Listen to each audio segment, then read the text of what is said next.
छवा महीना कहे गैलन विदेशवा।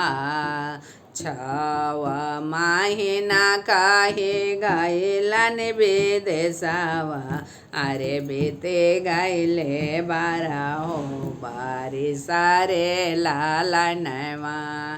अरे बीते गैले बारहो बारिश रे लालनवा।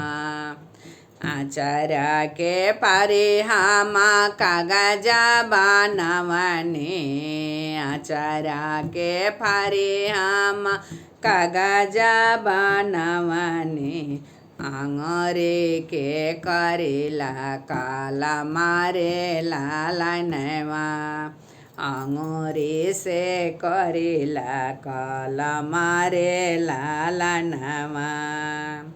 काजरा के पछे हामा लिखाने बेओगावा।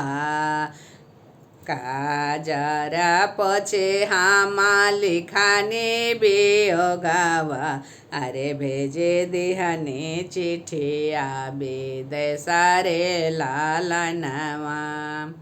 अरे भेजे दिहने खता हम विदेश रे लालनवा। छवा महीना कहे गैलन विदेशवा। छवा महीना कहे गैलन विदेशवा। अरे बीते गैले बारहो बारिश रे लालनवा। अरे बीते गैले बारहो बारिश रे लालनवा।